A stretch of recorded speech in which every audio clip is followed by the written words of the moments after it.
From the darkest corners of the creepy old house down the street to the screams in the night. Settle in, Parafamily, to join with Whitney and Brandon for another spooky episode of the Para-Unity Podcast.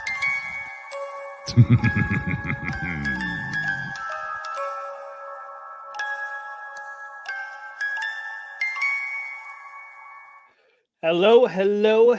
Welcome back, Para Family, to another episode of the Para-Unity Podcast. Yes, tonight I am flying solo.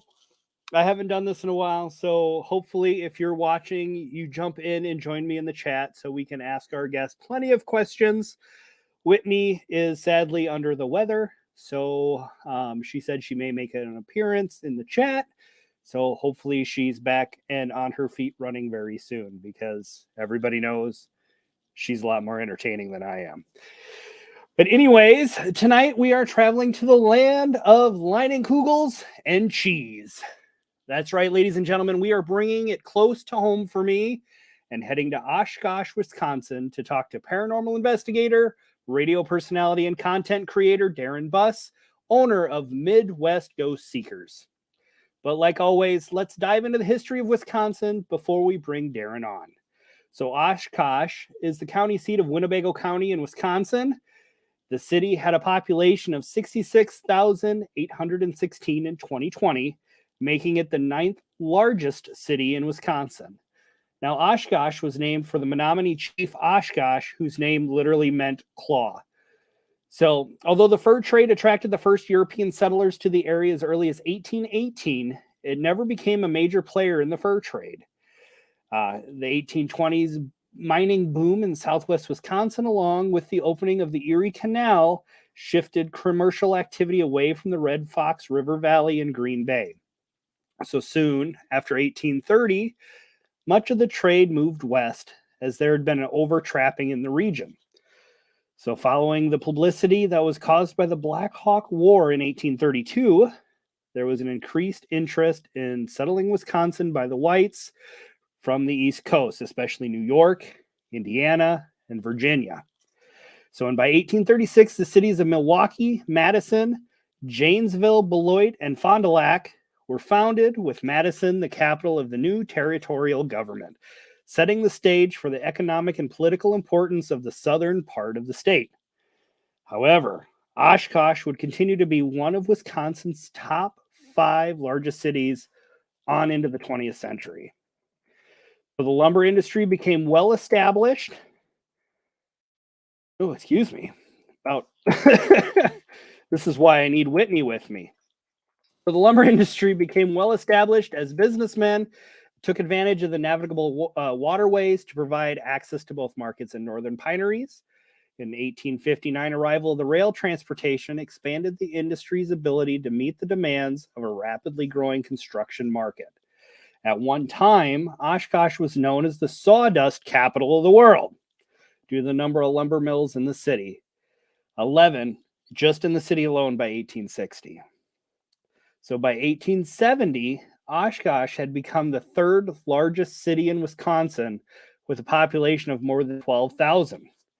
So the community attracted a range of professional teachers, attorneys, doctors, businessmen, and others who helped it flourish. So the Oshkosh Daily Northwestern newspaper, now known as the Oshkosh Northwestern, was founded around this time, and was the Oshkosh State Normal School, which is now known as the University of Wisconsin-Oshkosh. So lumber continued as the mainstay of the city, and by 1874, it moved up to 47 sawmills and 15 shingle mills. So on April 28th of 1875, Oshkosh had a great fire that consumed homes and businesses all along Main Street north of the Fox River. So this fire engulfed 70 stores, 40 factories, and 500 homes. And it cost nearly $2.5 million back then, which would be roughly $67 million in 2022 in damage. So around 1900, Oshkosh was home of the Oshkosh Brewing Company, which coined the marketing slogan, "By gosh, it's good." Its chief Oshkosh brand became a nationally distributed beer. Like I said, Wisconsin people love their beer. Trust me, it's all good. The Oshkosh All Stars played in the National Basketball League from 1937 to 1949 before the NBL and the Basketball Association of America merged to become the NBA. Oshkosh reached that NBL championship finals 5 times. So the city has a total of 33 listings on the National Register of Historic Places. The many structures which make up the city's historic areas are largely a result of the capital and materials generated by the lumber and associated wood manufacturing industries. And they also have a fair few places that are haunted as well. So our first place I want to talk to you about is the most well-known. It's the Grand Opera House. It was built in 1883. The Victorian Grand Opera House is still in operation and has a few haunts in residence. So one is believed to be Percy Keene, a longtime employee here from about 1895 to 1967. So he's shown up as a smiling ghost wearing shiny round glasses. Mysterious footsteps have been heard around the building, and apparitions have turned up in theater seats right next to the living theater goers. Talk about getting your money's worth for your ticket, right? A ghost dog is also said to call this place home as well. So our second location is the New Moon Cafe. So now this cafe was constructed in 1875 as the Beckwith House Hotel to replace an earlier hotel which burned down by a fire. Not the Great Fire. We'll get to that. In 1880, another fire in the hotel killed several guests who are now said to haunt this location. So now staff members have claimed to see the apparitions of a young man that was dressed as a bellboy in the downstairs of the building, and many customers have seen the ghost of an elderly woman in the main lobby.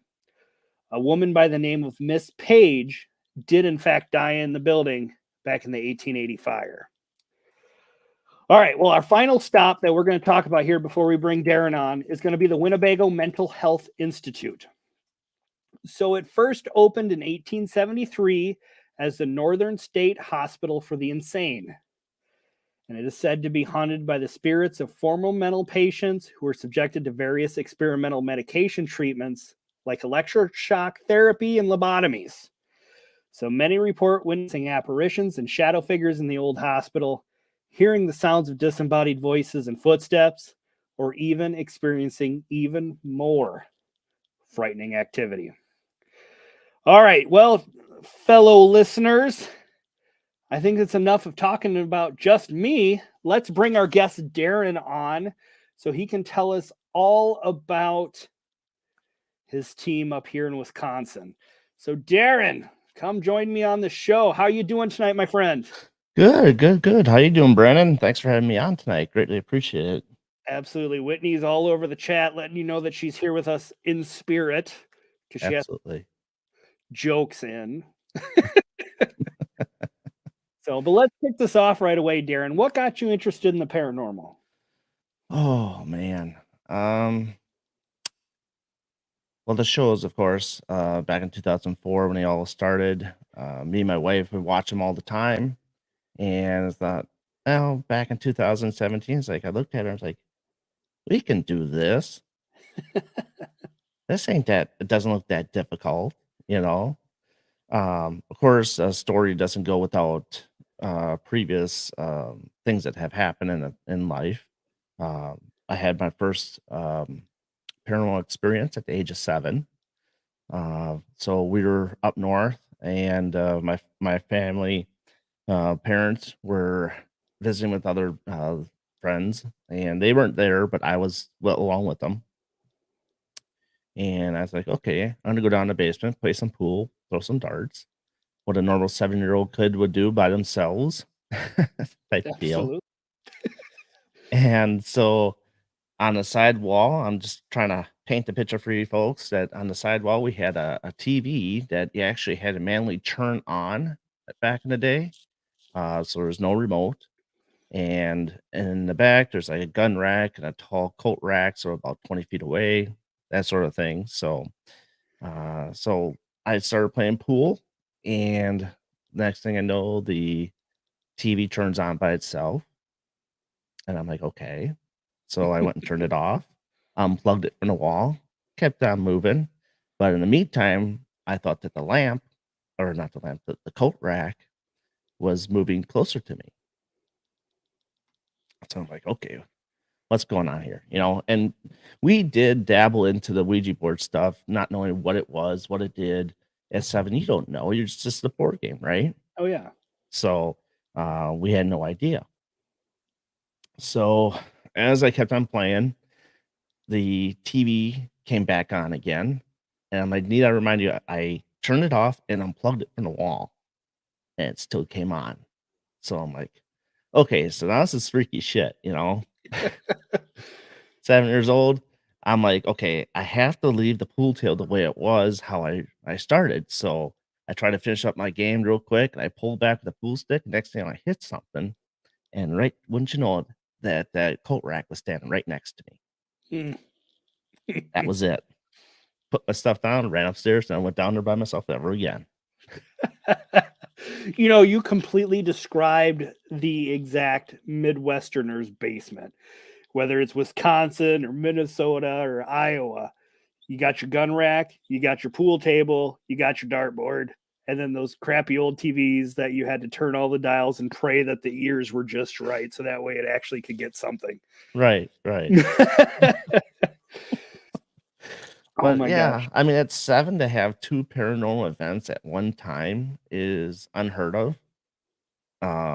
It needs to say to have one, and then there's been a few more where her apartment was haunted. Didn't know until later on that a female hung themselves in her apartment. Back in the old days, the flooring had marble flooring, so to speak. And so she had a wooden bed. It was really heavy, and he had 2 people to move it around. Well, I was in the middle of the room, and I says, "Hey, why don't you sleep in your bed?" And she's like, I don't like this room, something about it. And, the closet, you had to get on your knees and crawl into it and stuff like that. And so I'm like, okay, well, next thing we wake up the next morning, and here her bed was actually pushed out. And I'm like, did you move your bed? And she's like, no, I can't move that thing by myself. I'm like, okay. Well, pushed it back to where it was. Next day, come back again, bed pushed out again. I'm like, what the hell? So that's when we're come to find out about the lady being hung in her apartment. So that was kind of funky and weird. And then our first house that we ever owned, she did not tell me till 2 years after we moved out of the house, which I knew something was weird because you get the feeling someone's watching you. That she saw a ghost the very first day that we moved in. Some old guy dressed up in 70s bowling gear and whatnot, jackets and shit like that. Sorry, didn't mean to swear, but no, you're good. You're good. Let her fly.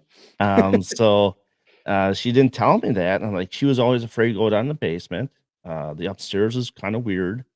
And the one thing that really stuck in my mind with that first house is that so we lived down by the college, and across the street from us was a frat house. And then 2 blocks the other way was the 4 corner bars. So, you get your drunks that come by at 2:30 in the morning, yak out of your lawn, whatever. But this happened to be 2 something in the morning where all of a sudden I hear this bang, bang, bang, and it gets the door. And I'm like, well, what the heck? So I grabbed the bat, went downstairs, got to the very last step, and it stopped. And I'm like, what's going on? So I'm like, okay, I went back upstairs, put the bat down. 5 minutes later, bang, bang, bang. And where we're positioned upstairs, we could potentially see who's at the front door. But in this case, I couldn't. So went back downstairs again. Last step, stopped.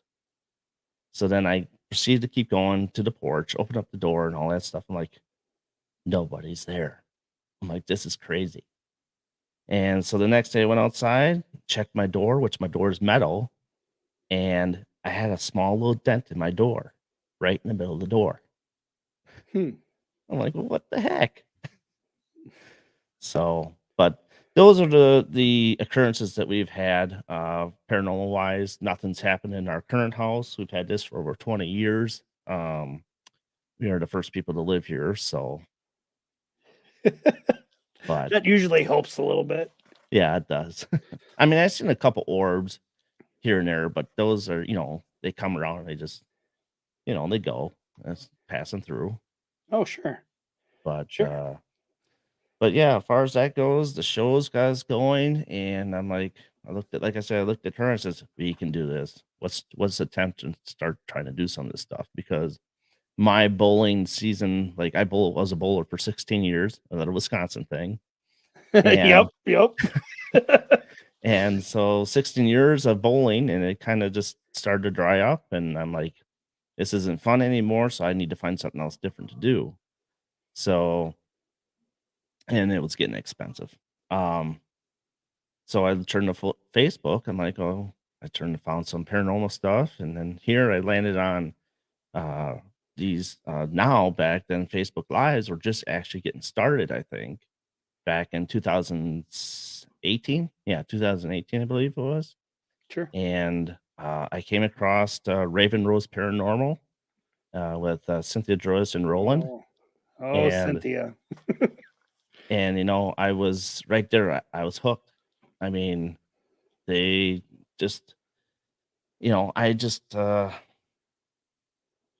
in love with the paranormal, and the more I watched, the more I learned, the more I got excited about it, the more I wanted to go do these locations and stuff like that. Excuse me. I had steak tonight. So yeah, it was just an adventure, and got to meet some great people and chat, and still friends with a lot of them today, and here we are. Yeah, we've had Cynthia on the show, and I mean, I kid you not, I could literally sit and listen to her talk for hours. She is such an interesting woman. Absolutely. She's got a lot of stuff to talk about. She does. She's had a very full life. Yes. And it was hard to see have Roland pass. Yeah. It'll be almost 3 years in June. And yeah, that's a hard thing. And that's how my podcasting career actually got started, through him. Oh yeah. Oh really? So, Roland got you started? yeah. I never thought I would be podcasting, really.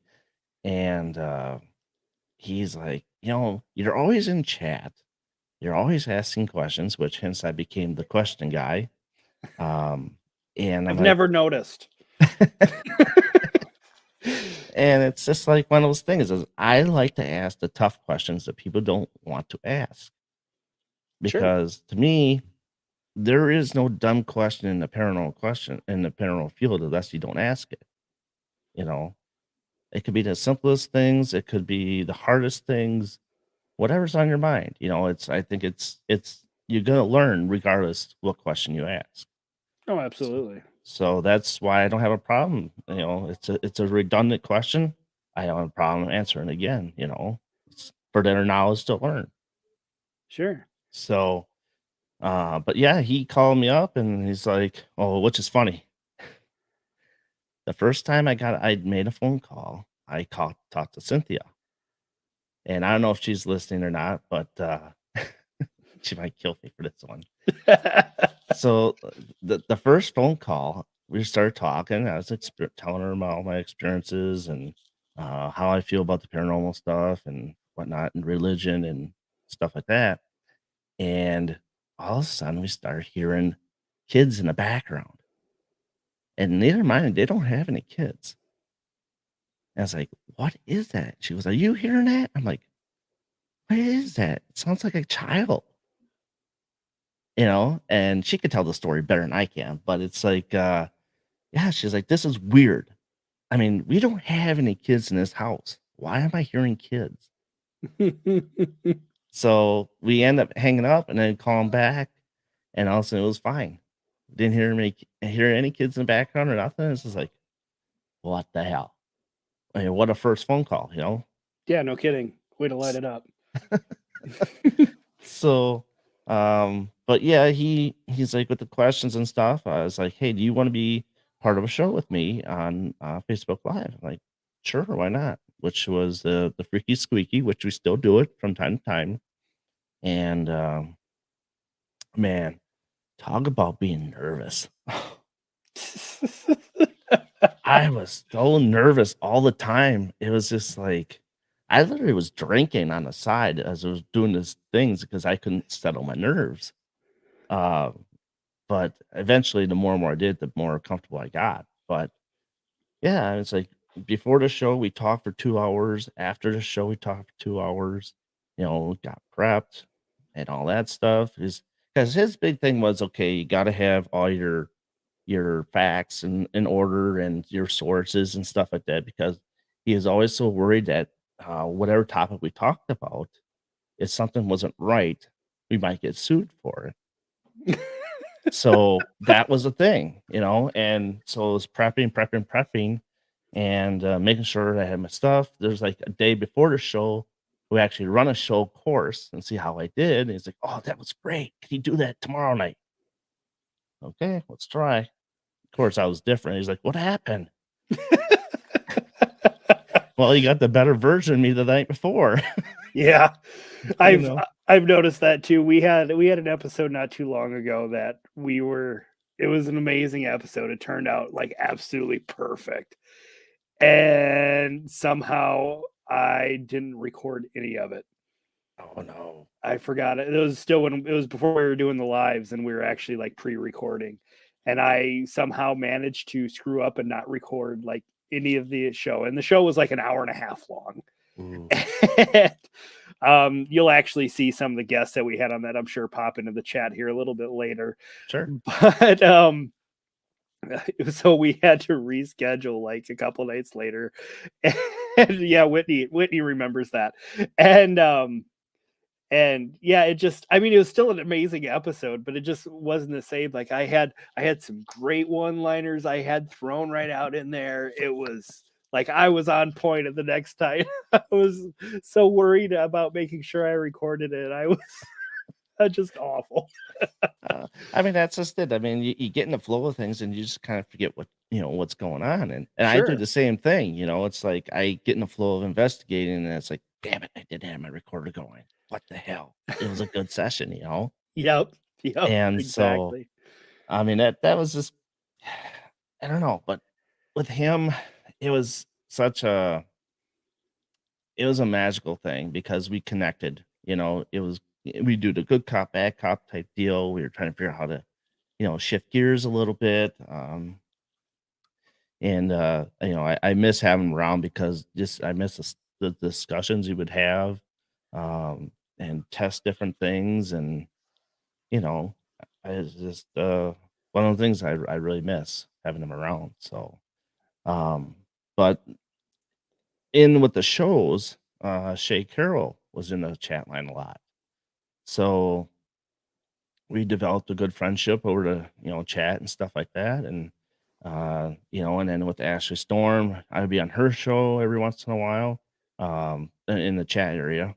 And next thing you know, it's like with her topic and how I ask questions and all that stuff. And she's like, after her show, I said, "Hey, you know, we could have a really good show here on the radio." And that's how things got started with the Paranormal Bus Stop with Yeah. me, Cynthia, Ashley, and Shay. So, and now we're entering season 3 tonight. Earlier, just tonight we did. So, Yes. but That's awesome. yeah, and then of course I do the paranormal question of the day, Hmm. which is on Paranormal Brew and BB3 TV, which is also live the same time on my MGS Paranormal YouTube channel as well. If you don't have YouTube or Facebook, go to YouTube. Yep. And I have guests Monday and Fridays, and sometimes it's just a question. So that's about it. And one question could rule an hour, Oh yeah, absolutely. Depending on what the question is, right? you can really get going. I mean, some of the stuff that's such a broad topic with the paranormal, and I mean, you can sit there and just pick apart any little piece of it and just go. I mean, it's insane. Oh yeah, they make fun of me because one year they have Cynthia has this thing at Bango Haunted Crib every year to celebrate Roland's birthday and stuff. Yep. And Yep. and one year I couldn't go. The first year I couldn't go. I'm like, hey, I said I have 100 questions lined up, and she goes, "You serious?" I was like, "Yeah." So I sent her the 100 questions. She's like, "Oh my freaking god!" So that's just kind of how things went. I'm like, and then from there on, it's like everywhere, question guy, question guy. And it's like, well, I am the question guy, but I'm also the I'm paranormal investigator as well. So, try my hand at that. Yeah, for sure. Well, and let's shift gears and talk about that. So you're the head guy for Midwest Ghost Seekers, Um, MGS up in Wisconsin. correct, correct. Well, I don't consider myself the head guy. I more or less I own the name. Okay. And so it's me, Darin, my wife Marcia, and then it's my medium, which is Michelle Jacobowski, and then we have our historian, our Ed historian and plus gear guy, Scott Bowser, and I just brought on a new guy that does a lot of historian stuff. Does a really good job of it, and he's also a paranormal investigator, which is Nathaniel Henning. Um, awesome guy to talk to, and yeah, that's our team for right now. Fantastic. Well, and how did you come to be? I mean, obviously you and your wife with all your haunted houses and that actually, you know what, before we get into your team here, there's Mhm. one question that was kind of itching at me. So you're talking about your apartment that you had where the lady had hung herself, right? Right. What room did she do it in? That's Did something you that ever we find just out? never found out. It makes me almost wonder with how the bed was getting moved if she did it in the bedroom. And she was That's moving the bed as a residual thing because that's what she used to get up to do it. and that could be where it was because I remember her waking up screaming, kind of like how in Amityville Horror that they would wake up screaming, Sure. right? Yeah. So she did that once, but she didn't say, shot her in the head. She didn't say that, but she just was got I up, hope not. got up screaming. I'm like, I looked at her, I'm like, what in the God's hell happened to you? You know? And so, and me at that point, I was kind of jittery about the paranormal stuff. And, I seen orbs in her apartment as well, where it started at the baseboard, went up the wall, across the ceiling, came right back down, and just disappeared. It was a blue orb about this big. Hmm. And of course, it was 2 something in the morning. People are gonna say, "Hey, well, you've been drinking." I was like, "Well, yeah, I've been drinking, but still, you can't just screw up an orb that big, and needless to say to remember it." So, but yeah, her apartment was funky. It had her landlord was weird. Yeah, Um, when she lived upstairs. So, sure. so no car light can really come up and do that because when they come by, it just flashes and goes. Yeah. Yep. So, but later on, she said she did went down in the basement and she saw like something on the HVAC where something was written in blood type deal. So Huh. somebody was probably performing something down in the basement that we don't know Sure. of, and so who knows? That's been happening a lot more lately. It seems like the people, I don't know what it is, but it just seems like a lot of the places I've been going to, there's been a lot more people trying to do summonings and stuff like that when they go into these locations into the basements. And I haven't figured out why on earth they I got to don't be either. doing this stuff, but I love basements. so I'm not a fan of the Horridge House basement. I know you've been there. No, I haven't been there yet. You haven't been there yet? No, that's Watch actually your on head. one of my radars. Watch your head, because the stairs are very, very narrow. I'm usually like this going down the stairs because I don't fit. And then I hit my head on about half the stuff in the basement, whether it's the cross beams, the HVAC, yeah, just pretty much everything. The lights. I feel that way in the carriage house at Granger. I've been there once. See, now Those I've steps, never had I cannot activity do in that. I mean, we've gotten a few like EVPs out of there, but I don't feel nothing in that carriage house. I know a lot of people have had activity and a lot of people have seen stuff out there, but mine's all been in the house, Okay. especially in that main parlor where the fireplace is off from the music room. Right. That or in the kids' bedroom. Mm. Yes, the boys' room hit me hard. I Yes. didn't even get to the top of the stair yet. It was like the second to last step to the top, and I started feeling weird. Yeah. Yeah. We had an audible voice come across one of the times we were there where it called out one of our team members' names and we Oh, could geez. all hear it clear as a bell. And Oh, of course, we were on our way out of the room when it said it. And so he stopped in the hallway and I was stuck in that little itty bitty doorway mm, while he's standing there looking around. And I'm like, can we move, please? yeah. I mean, it's the Granger house is it's a different kind of house to investigate. We've done a seance center once before with the Connor sisters are now called. Yep. We did that. I think it was like 13 people at the time we did a seance, or we That's a were on that lot of whole people for table. that house. Yeah. And it could be smaller too. I mean, Cynthia, if she's in chat, she can, you know, specify things a little more. But the kids, the boys' room hit me pretty hard because I felt I was getting touched my calves all the time and my feet. Yeah. Yeah. And it's weird that they save the hair in that room. Yeah. The hair's still sitting up in there. Right. I It's was like, come crazy. on, really? I mean, I know it was a thing to cut the locks back when they're back in the, the 1800s, early 1900s of your kids. But the fact that it's been sitting in there for what, 100 years Mm-hmm. and it's still just chilling. No. Yeah. I mean, that's that and mannequins and dolls.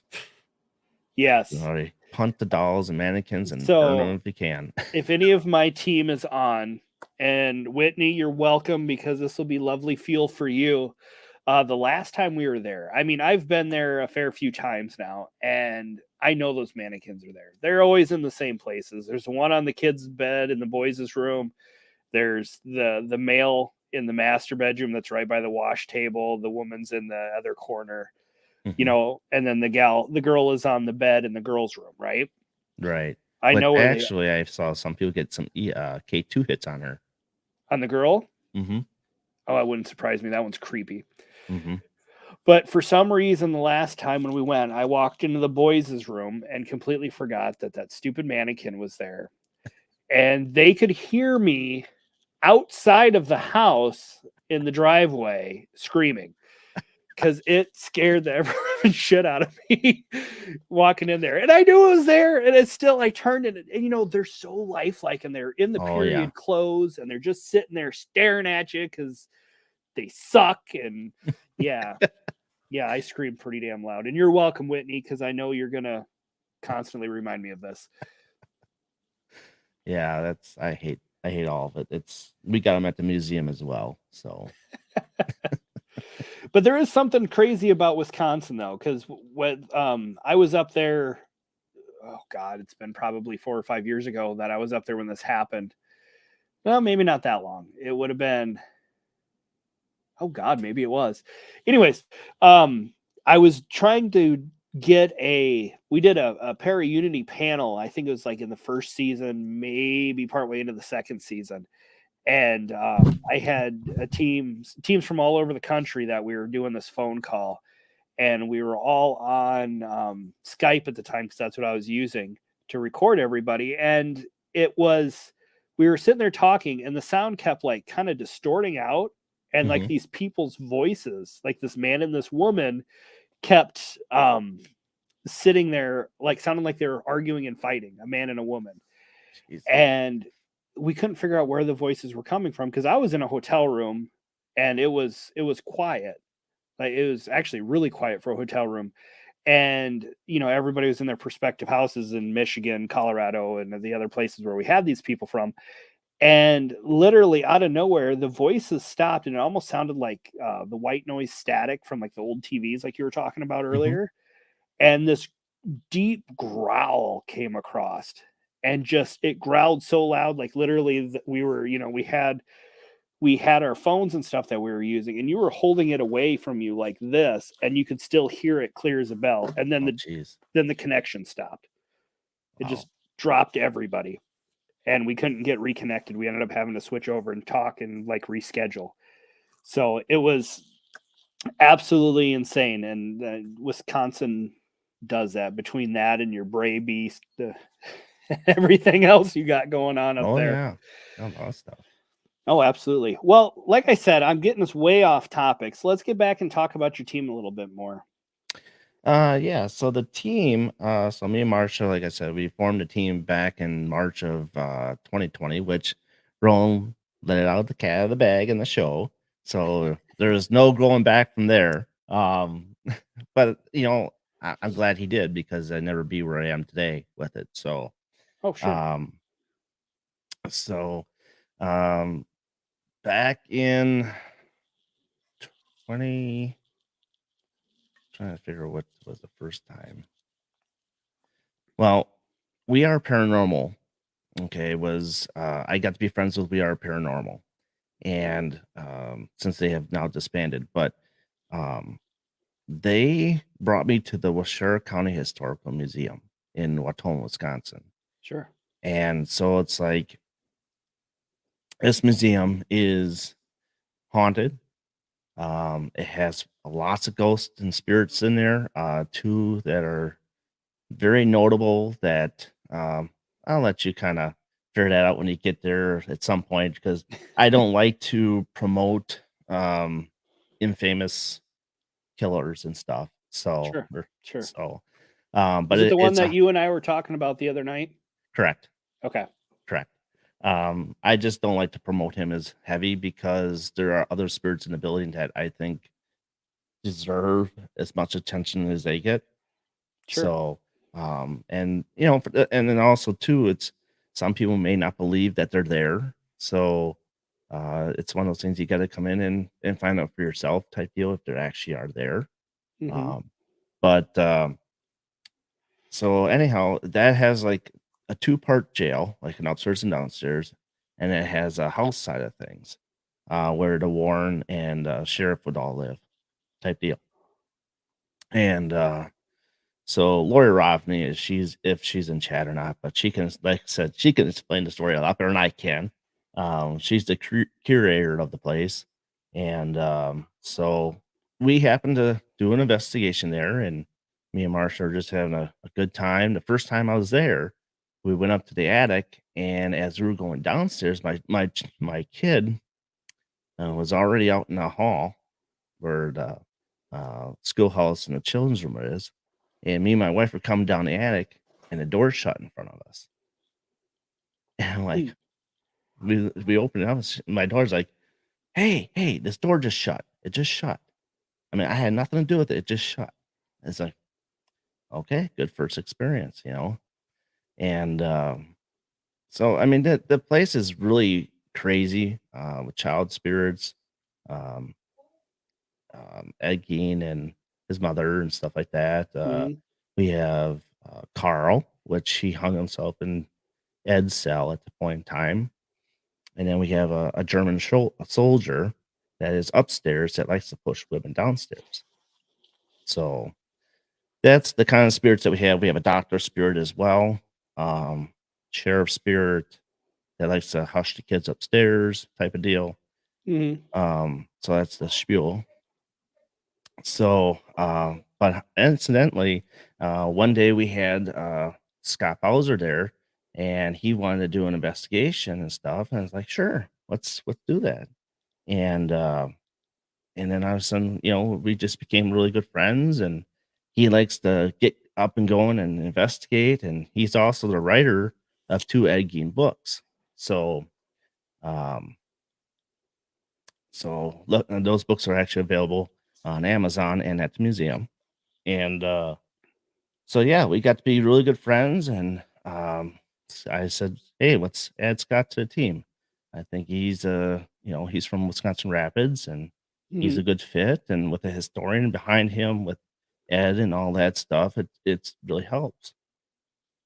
Yeah. Well, and So, this is, now, if I remember right, this is where you did your Valentine event, correct? Correct. Yeah. So how did that go? Did you guys get some good stuff? Yeah, we actually got a lot of good stuff. Nick and Aaron from Ghost Crier, they came, also part of 28 Days Haunted. They came up and they had a lot of good stuff they caught. They were seeing shadow figures in the jail cell area. Just, I guess it got pretty wild for them. And, house side of things, it got pretty wild. And we had, I think, 12 or 13 people at the investigation. Oh, good. That's So real good. it turned out really well. Um, and then I was going through some EVPs last night, and I sent them to Scott because he's with Eggy and all that stuff. I'm like, hey, you need to listen to these EVPs, and then Nathaniel, if you're listening, I'm gonna send them to you too, and because he's all big at EVP stuff too. But we were talking about, we really got deep in that cell. It was just me and Scott and the stuff. And we started talking about George. We started talking about Henry, who killed Henry first, and all that stuff. So we really got deep in discussion about that. And with Scott writing a book, and I said, hey, is he accurate about his stuff in his book? And a little time passed, and all of a sudden you hear a woman's female voice in the background go, yeah. And I'm like, holy crap. So, I'm feeling like, okay, that had to be Augusta that would have replied to that, which is his mother. Sure. And so then we started talking about Henry and stuff. And as I started to move my jacket a little bit, also I hear a male voice say, Henry, which I think that might have been Ed. Sure. So, that's a couple of EVPs that we got. And, coincidentally, I started a new series called EVP Sessions on my YouTube channel, Sure. which Yeah. I will post that stuff so you guys can get your headphones and listen for yourself as to what you catch, and write down the comments what you catch. So, Yeah, I saw you were starting that. I was super excited to actually start diving into it. What would be really cool is that because you got the EVP of the Henry. Yeah. Right. Mhm. You should go and play that back along with some of Ed's audio clips that you can find online and see if the voice matches up. That'd be super cool. Oh, yes. I think I'll have Scott do that because he's got a lot of records to that. Oh, yeah, for So sure. if he's listening, Scott, you got a chore to do. That's right. Get on this, Scott. I need to know. I want to know too. So, but yeah, I sent her the raw footage and stuff like that because, and my wife too. I says, hey, listen to this. Listen to this. You gotta hear this. Because I want verification that what I'm hearing is what I'm hearing. And she's like, yeah, I can hear. She could hear the lady saying yeah, but she couldn't hear the word Henry being said. Oh, she So I'm like, couldn't. how can I hear that? It's like plain as day. But then again, my ears are such a knack to this stuff Yeah. that, and of course I listen to ANC headphones. So, but yeah, there's some cool stuff. And I still haven't finished it yet. I got like 3 or 4 more sets to go through yet. Sure. Sure. Well, I mean, God, that sounds amazing. That'd be fun to get up there. That's not too horribly far from where I am. So, Yeah, anytime, just let me know. yeah, for sure. Because I'm in Cedar Rapids or just outside of Cedar Rapids. So it's Probably be about a 3.5 4 trip. yeah, that's not horrible. Not No. horrible. So you've been to a lot of places. Mhm. What would you say your favorite place that you've been is? Well, I have to say it was Sugar County Historical Museum. I have to say because I'm a booker of it. At least I have to say it. Okay, so outside of them, God, that was a good spot. I'll give you credit for that. Gosh. Well, I have to say Edinburgh Manor Sure. is one of those places that I was dying to get into back in 2021. We were actually leaving, I think it was the event from Cynthia's Bango. We were on our way back. Yeah. And I told my wife, I said, hey, let's just drop by Edinburgh. I want to see it in person. It was rainy, grungy, dirty that day. Sure. And I got out, took some pics, and then I posted on Facebook like, and sometime in my life I will get here. And next thing you know, I get a text from Kat Armstrong. It's like, hey, if I would have known you were there, I would have let you in, to see the place. So Yeah. I'm like, in due time, I'll get there. We were just stopping by. And then coincidentally, it was supposed to be May of last year. I was supposed to be getting there. Was it May 13th, Friday the 13th, May 13th? Yeah. I was actually supposed to be there. Well, I ended up getting COVID. Oh Yeah, no. damn it. So, um, but I did end up getting there in October, and it's a great place. Love to get back there, spend at least a couple days there because there's I, just too much stuff to really gather up for well, I know evidence and data. we're going to be there in August with my team, and Okay. Cat and Will are there all the time. Hmm. So they're actually going to be back at the Granger house this weekend. Actually, they Right. were there last weekend. They're going to be back this weekend because I think their gal Heidi is having her birthday, and so they're gonna Ah, yeah, it's a great flashlight interactions that night. at Edinburgh or at Granger. Granger. Oh yeah, yep, That was pretty cool. yep. I was with them 2 weeks ago at the Horridge house, so Okay. they're so much fun. Oh my Oh gosh, yeah, they're they're fun to hilarious. work with. I mean, we got to do stuff at Broadhead Manor with them. Bill Sure. Walter, that one's Broadhead Manor, awesome guy. Um,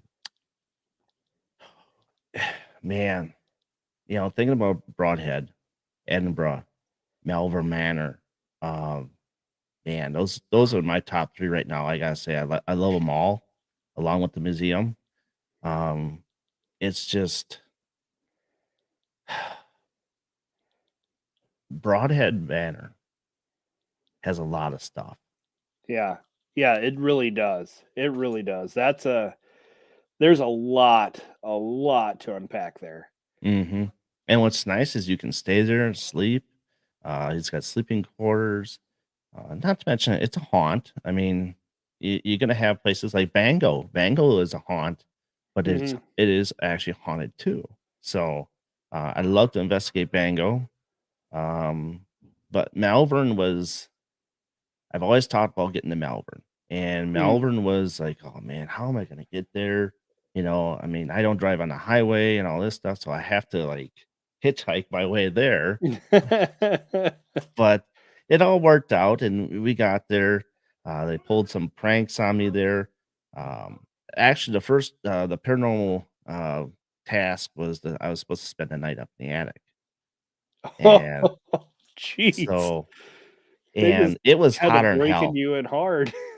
Oh yeah, I mean, I was up. Well, see, it was like 3 o'clock in the afternoon, and I'm like, "Well, where is everybody? I mean, is anybody going to investigate right now?" No one was investigating. Like, "Pfft, I'm going to grab my stuff. I'm going to go up to the attic." So I Mhm. went up to the attic by myself for an hour. I sat there for an hour and a half, Hmm. and I didn't really feel anything going on. So I came back down, grabbed my plasma ball, and I put it up there and hooked it up and let it sit there for like 38, 40 minutes, and the atmosphere changed. It was Oh, I different bet. then. I bet. And even on video, because I recorded it on video, after I think 26 minutes of time being up there, you start hearing disembodied voices, knocks, people are seeing shadow figures moving around, darting around in the room. So it changes the room a little bit. But the other task, because I couldn't sleep up the attic, they all know I hate dolls.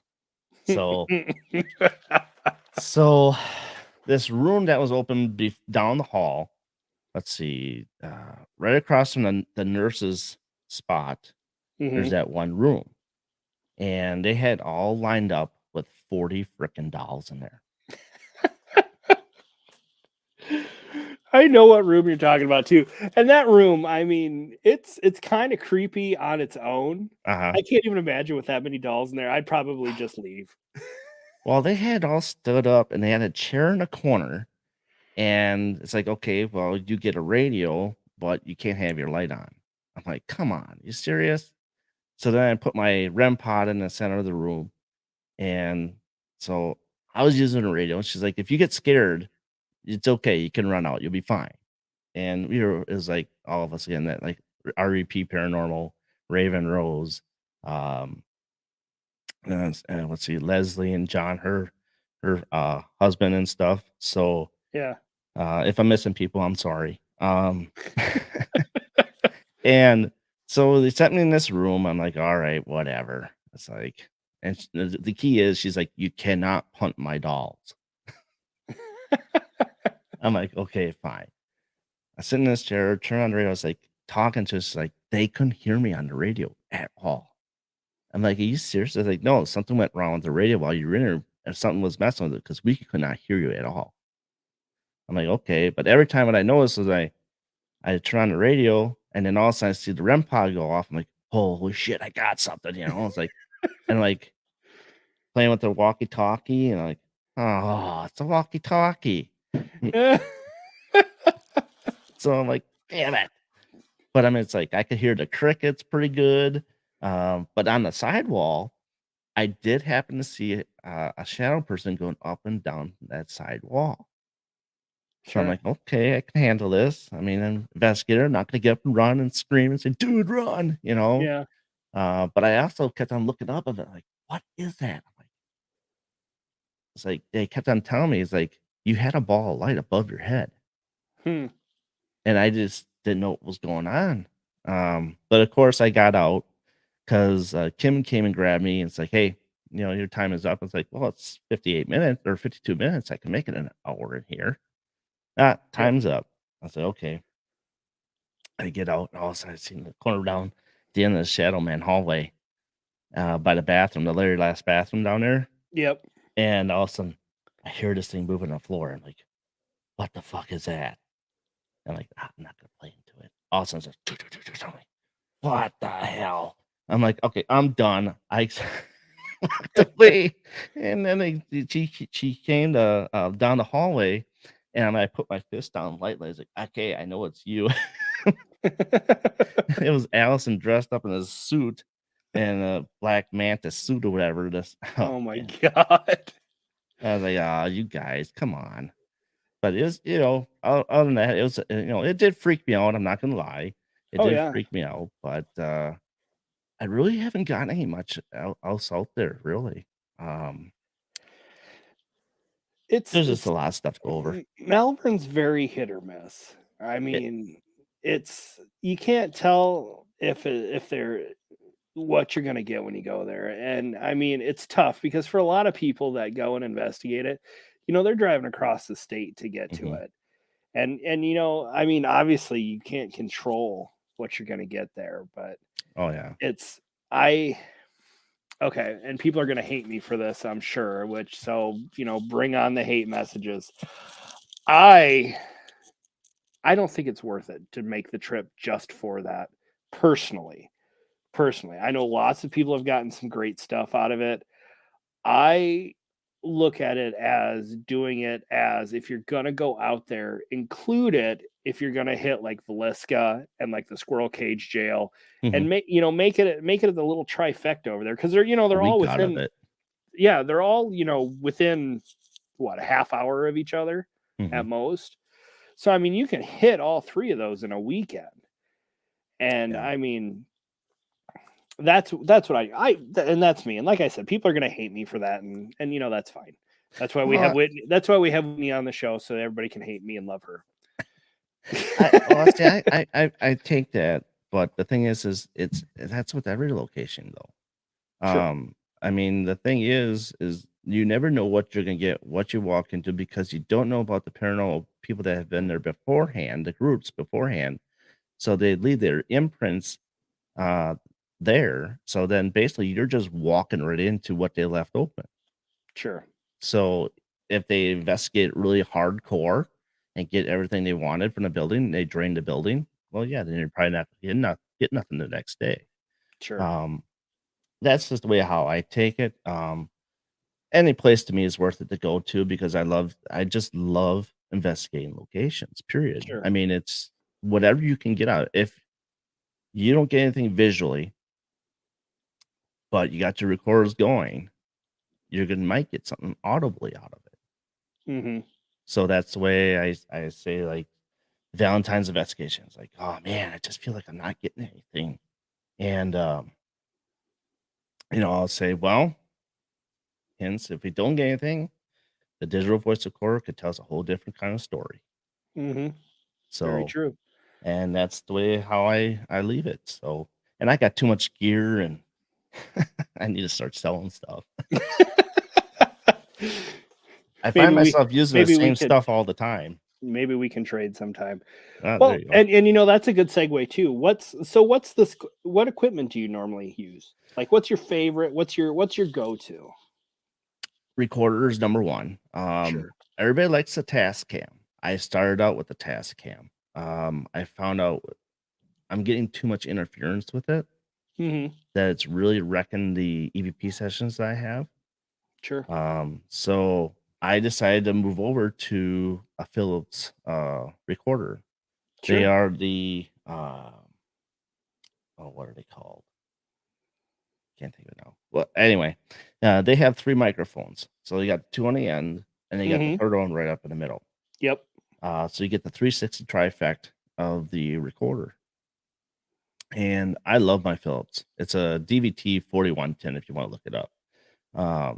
And they're about $100. The task cam was about 120, and I feel like I kind of wasted my money on the task cam. But I've had it for 3-4 years. So That's a true paranormal investigator right there. Oh, I've wasted this much. well, I mean, now you got the trip wire, which like I Yeah. said, my one of my teammates, Scott Bowser, he's got all the gear. I mean, he's got the trip wire, he's got the ghost box, music box, Sure. he's got all the stuff. So it's like, that's great. Bring all that stuff, see what we can get. Sorry, the damn steak. And so it's like he watches a lot of the shows. So he watches Kindred Spirits and stuff like that. So it's like Sure. the more and more he watches, like, I gotta have it. I gotta have Yeah. it. I know that. I know that feeling very, very well. You don't watch the show for entertainment, you watch it to make your damn Christmas list. Well, that and the locations too. That's mostly what I look for is at the locations. And I noticed that this year is kind of a theme like historical locations. Mm-hmm. But I'm not gonna sit there and say, oh well, we got something going on. You should come on to mine, like nah. If they want to come, they could come. But I use, let's see, Tesla coils. I like Tesla coils, not testicles. Tesla coils. I have to say because everybody thinks I'm saying testicles. Um, but we used one at Malvern Manor, and I just left it with Raven Rose, so whenever they want to use it, they can use it again. But Taylor, it kind of affected him pretty heavily No, I bet. when we used it. So it's one of those things because the energy is so small of a field, but Mm-hmm. it's so intense. I also use a plasma ball, which is a wider range of energy and can affect objects and gear up to 8 feet away. Oh, So okay. I like doing that. I like using a balloon where I put a light or there's a light in a balloon Sure. and see if someone can move it, pop it, whatever. Um, let's see. We were using those out at Farrar The balloons. last year. Yep. Yeah, I like that. It's you don't see that very often being used. Um, and that's just something I like to bring to live and people to watch it and see if they can find it moving. And I brought it out at Broadhead Manor to start, and I'm moving it everywhere else I can. Um, but at the end of the day, I like going outside the box more versus Mm-hmm. using all the normal gear that we always use, the K2s and whatnot. And that's what I got Scott for. So, while he's with all the big name gears, which is good, because I like having that off to the side, and then trigger objects, of course, Sure. and then I like to be outside the box. So it's a great pairing where he has all the gear and I'm outside the box where I grab the cheap stuff. It's a great combination, I think. I agree. I agree. So I like that the majority of the stuff that you use, like you said, is out of the box. I mean, because not a lot of teams think about using like the plasma balls or the Tesla coils. Um, I know you asked a question about that a couple weeks ago when we were Mhm. talking to the last guest about it. That was an interesting conversation with that guy. He was very, very scientific, Hmm. but I think it's great. I mean, I've never used them on an investigation. I've seen somebody have a plasma ball, Hmm. and I don't think that they were fully understanding what they were doing with it. I mean, Hmm. obviously, I won't name the team, but their intentions of having it was to try and get a spirit to touch it. You know, Well, it, that's somewhat of intention to do, right? But that's all but that it they also did. feeds the room, though. It does because it does let off that static charge. Hmm. It'd be great if you catch it, someone touched it on live Oh God, stream, that'd be amazing seeing that hand appear on the side of it. or just seeing the um Of the electricity kind of the focus. electricity move into one spot. Yeah, Yeah. that would be I pretty mean, sweet. that is one of my reasons for having it, because that's what I want, what I'm looking for. But I also use it for, like I said, charging the room up, using different kind of gear, and see if we can draw something out of it. Sure. Um, the other thing too I like to use is playing cards, ESP cards, and just flipping them out on the table and say, hey, and have a spirit box going.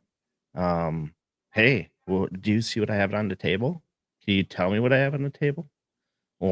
Or write a word down and see if they can say the word I wrote down. That's not a So, bad idea. I mean, and I learned that from John Black and those guys that were Phantom Science. Hmm. So I learned that from them. So I have to give credit due to them, because I wouldn't know it if I didn't listen to them. So I try to bring out more. So, Well, and you know, and that's a good point too, because if you think about it, that some of the simplest things that we take for granted every day mhm, can be some of the greatest things you can use on an investigation because they understand how it works. You right. know, like your playing cards, or, you know, what's this word on this piece of paper? Hmm. You know, they understand that stuff because they did that stuff. Right. And I mean, you don't think about it when you're planning out. You're just like, well, we're gonna do our Estes method in this room. We're gonna do a spirit box session in this room. We're gonna do questions here, or we're gonna do the trigger objects, or the, I don't know, the teddy bear thing, Hmm. Oh, the yeah. boo bear. There you Right. go, the boo bear in this. And you don't ever think about, oh well, hey, you know, like Darin said, let's put some cards down and see if they can tell me what these cards are. Right. I mean, my biggest problem is I speak too loud. Um, and my wife has pointed this out to me many times. Like, we're in a jail and they're in the doctor's office. Like, hey, we could hear you. We're just over there. Tone it down a little bit. So that's one thing I gotta learn, is tone down my voice, because, and she's right, because honestly, spirits, when you talk out loud like that and it starts triggering, and heard this from other people too, that the spirits might think you're yelling at them, Oh, true. and that they, just start flying, going away from you, going to somebody else. It's talking a little bit more quietly. And she's right. Some locations are a little bit hard if you're in a theater or something like that, because your voice will carry. Um, Sure. but yeah, I mean, it's like that's something I have to work on. So you work in a factory for 20 years, or You're is kind of shouting used at to people all the carrying time. it. So it's a hard thing to break. Well, that and you do your podcasts and your radio shows, so I mean, you're used to having to project that voice out a little bit. Hmm. So Yeah, to use the speaking interview. speaking of those, so as we're getting down to the end here, Mhm. what is the best way for them to catch your shows, all your shows, get in contact with you, etc., and so on? So I do the paranormal question of the day on Mondays at 8 o'clock. Taryn Kerper sometimes is on with me, and sometimes she's not, but that's, I have to work with her schedule and stuff like that, because she lives out in Jersey. Sure. And then Fridays, sometimes I'll come on early, like 2 o'clock in the afternoon, just throw a question out and say, hey, talk about this question. What do you think about it? And then Fridays, if I have a guest, I'll be going at 8 o'clock on Friday nights if I have a guest. So, and there again, it's on Paranormal Brew, BB3 TV networks. And if you don't have Facebook, you can always go to the MGS Paranormal YouTube channel. They're all on all at the same time. So, Sure. And I'm going to put links to all of them in the show notes too. So that way, when the audio episode goes live here next Monday, it'll have the list of all of them, and obviously we'll be tagging you in it, so that way you know what's going on as well. But yeah, for sure, definitely we want to make sure we support that, and anybody listening needs to go and, if nothing else, try out all them shows, because I have a feeling that you're going to get sucked in and want to continue to watch them. So oh yeah, and the other shows I do too is every third Monday of the month on Spreaker.com under the Paranormal Buzz Radio banner is the Paranormal Bus Stop, which tonight happens to be a Facebook Live, but normally on the radio. We do that at 6 o'clock Central, 7 Eastern, 5 Pacific, and then the Freaky Squeaky I do with Cynthia Drodius. Those are usually on Fridays or Saturdays, whichever works out best for her. She has a tough job that she does during the day, so whenever it works out, we get those once in a while. So, sure. And those are usually 8 o'clock, 8:30, something like that. You are a busy man, my friend. I try to be, but and the other thing too, you can get a hold of me is on Messenger. If you see, I have an email, which is mgsparanormal@gmail.com. And if you want to get a hold of me for bookings of the Oshkosh County Historical Museum, you can reach me there, Messenger, or you can give me a call. My phone number is listed on Facebook. But that's about it. Sure, for sure. And I think now the historical center that has its own website, right? They have a Facebook page, Okay. but you don't need to go there because I deal with all the stuff for that. So okay, perfect. Well, good. You're making it easy on me. oh yeah, I try to do that because I'm the paranormal side of things for them. Sure. And then for other events that they'll take care of that, whatever events they have for that. But yeah, and then you and I are going to try and get teamed up here soon when you come to town. yes, May 6th we'll be heading to Granger House. So that'll be my second time there. It'll be the team's first time there. So that'll be a lot of fun. Again, I hate the mannequins, but we make do. Yeah, well, like I said, that's like 5 minutes from my house. So I mean, there's well, it's just funny because your Paranormal Exposure is actually 10 minutes away from there. Right. I'm the other direction. Friday was their first one. Yeah. So, yep. Nope. I'm the other direction from them. They're this way. I'm this way. But that's okay. I mean, if you get just the same. Right. If you guys get a chance to team up with Kat and William Armstrong from Paranormal Exposures, you got to. They're a lot of fun. Yes, they are. They're great people to work with. Same thing with Raven Rose Paranormal, REP. All those teams are just great to work with. And let's see.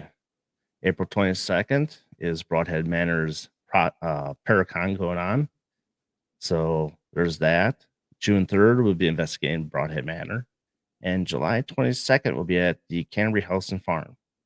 Oh, yes. With Rebecca. Yes. That'll be my second time there. Awesome. Remind me after the show, I have a place that we're going to be going with my team. Okay. To work on training some of our new people. I don't want to say it on the air yet because it's one that I'm trying to keep a little hush for now. Okay. Because I don't want it to blow up and get tainted by 50 billion people going. Oh yeah, I hear you. So, but I'll fill you in on it here off air. So okay. So, all right. Well, thanks for being on the show, Darin. I really appreciate it, and thanks to everybody else of our listening on the audio episode when we get to it, as well as the people that were in the chat. You guys are very, very active tonight, and thank you, Whitney. Even though in your crippling illness, you managed to control that chat very nicely, and I'm proud of you. Get feeling better soon. Absolutely. Thank you for having me on. I greatly appreciate it. A great time. And yeah, I have to get you guys on my show now. Oh yeah, absolutely. All you gotta do is shoot us a message, and we'll be all on board. Absolutely. But I do want to tell everybody, if you listen to us on Apple Podcasts, please remember to take a second and rate us 5 stars or leave us a review. That better be a 5-star. It better be a 5-star. That's right. Listen to Darin. It'll help us get the word out about the show, and we want to hear your feedback to help make the show better. If you're an Android listener, you can follow us on Spotify, Pandora, iHeartRadio, or Google Podcasts, or simply say, Whitney, this is for you. Alexa, play the Paraunity podcast. And she will. And it's amazing. So, but that way you never miss an episode. Remember, if you like the show, tell a friend. If you want to be a guest on the show or want more Paraunity, please join us on Facebook or Instagram. And as always, if you want to help support the show, stop by the website and buy us a coffee. But as always, my name is Brandon, and you have been listening to the best place to bring our paranormal family a little closer together, the Paraunity Podcast.